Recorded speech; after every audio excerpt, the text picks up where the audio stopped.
শিক্ষক নিয়োগ দুর্নীতি, কয়লা পাচার, গরু পাচার, পুরসভার নিয়োগ দুর্নীতি, তার সাথে সাথে রেশন দুর্নীতিকাণ্ড। গ্রেপ্তার হয়ে জেলে আছেন প্রাক্তন শিক্ষামন্ত্রী পার্থ চ্যাটার্জি থেকে শুরু করে অনুব্রত মণ্ডল, মানিক ভট্টাচার্য, একাধিক শিক্ষাকর্তা, তৃণমূলের ছোট বড় একাধিক নেতারা। গোটা শিক্ষা ব্যবস্থায় জেলে। তার মধ্যেই কিন্তু লোকসভা নির্বাচন চলছে।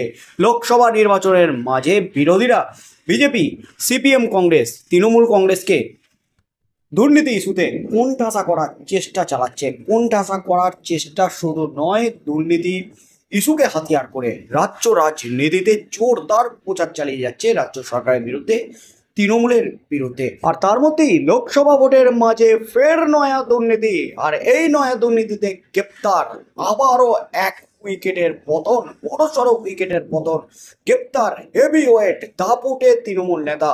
এই মুহূর্তের সবচেয়ে বড় খবর, এবার যা দুর্নীতির পর্দাফাঁস হলো তাতে কিন্তু রীতিমতো চমকে উঠল গোটা রাজ্য। চরম অস্বস্তিতে বড় ধাক্কা কালীঘাটে। চুরি দুর্নীতি অতীত, এবার চিতাবাঘের চামড়া পাচারের নাম জড়ালো তৃণমূল নেতার। গ্রেপ্তার প্রভাবশালী হেভিওয়েট তৃণমূল নেতা। এমনিতেই রাজ্যের শাসক দল তৃণমূল কংগ্রেসের বিরুদ্ধে রয়েছে ভুরি ভুরি অভিযোগ। তবে এবার চুরি দুর্নীতি অতীত।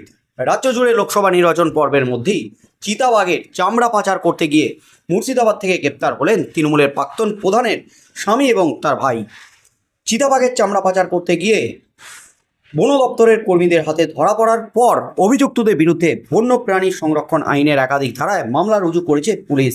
প্রসঙ্গত, চিতাবাঘের চামড়া পাচারের বিষয়ে বন দপ্তরের গোয়েন্দা বিভাগের কর্মীদের কাছে আগেই খবর যায়, তাই আগে থেকে প্রস্তুতি নিয়েই ওই চিতাবাঘের চামড়া উদ্ধারের জন্য বন দপ্তর এবং wild life crime control bureau অত্যন্ত গোপনে একটি অভিযান চালিয়েছিল। পাচারকারীদের হাতে নাতে ধরার জন্য তারা নিজেরাই এদিন ক্রেতা সেজে লেপার্ডের চামড়া কিনতে মোটা টাকার টোপ দিয়েছিলেন। টাকার অঙ্ক শুনেই পরিকল্পনা মাফিক পাচারকারীরাও সেই ফাঁদে পা দিয়ে ফেলেন। আর তারপরেই লালবাগের মতিঝিল পেট্রোল পাম্পের কাছে একটি হোটেলে হানা দিয়ে কয়েক মিটার লম্বা পূর্ণবয়স্ক একটি লেপার্ডের চামড়া উদ্ধার করা হয়। গোয়েন্দাদের হাতে নাতে এদিন যে দুজন পাচারকারী ধরা পড়ে তাদের নাম সাবিরুল ইসলাম ও মাসারুল মণ্ডল। গোয়েন্দা সূত্রে খবর, এদিন হোটেল থেকে যে চিতাবাঘের চামড়াটি উদ্ধার করা হয়েছে তা কয়েক মিটার লম্বা পূর্ণবয়স্ক একটি চিতাবাঘের চামড়া। সূত্রের খবর, ধৃত ওই দুই ব্যক্তি নাকি মুর্শিদাবাদ থানা এলাকার গুধিয়া অঞ্চলের তৃণমূল নেতা। শুধু তাই নয়, জানা গেছে চিতাবাঘের চামড়া পাচার কাণ্ডে অভিযুক্ত সাবিরুল আসলে তেঁতুলিয়া গ্রাম পঞ্চায়েতের প্রাক্তন প্রধানের স্বামী। অন্যদিকে অভিযুক্ত মাসারুল হলেন সাবিরুলের ভাই। জানা যাচ্ছে ওই দিন হাতে নাতে ধরা পড়ার পর বন দপ্তরের তরফে তাদের দুজনকেই মুর্শিদাবাদ থানার পুলিশের হাতে তুলে দেওয়া হয়েছে। অভিযুক্তরা কোথা থেকে এই লেপার্ডের চামড়া এনেছিল কিংবা সেই চামড়া কোথায় নিয়ে যাওয়া হচ্ছিল সেসব বিষয়ে খোঁজ খবর নিতে শুরু করেছে পুলিশ। তবে এই ঘটনা বন দপ্তরের তরফেও নাকি পৃথকভাবে তদন্ত শুরু করা হয়েছে। জোরদার হাই ভোল্টেজ জেরা চলছে এই দুই তৃণমূল নেতা এবং তার ভাইকে।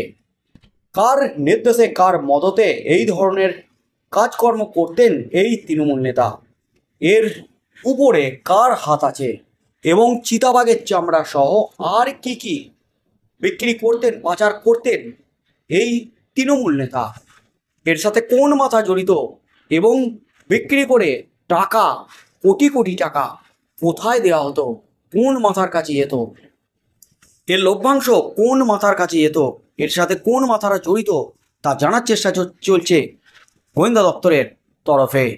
তাই আগামী দিনের জেরার পর কী কী তথ্য উঠে আসে, এর সাথে কোন মাথার নাম সামনে আসে, সেদিকেই যেমন চোখ থাকবে গোটা রাজ্যের, ঠিক তেমনই লোকসভা ভোটের মাঝে ফের বড়সড় উইকেটের পতন।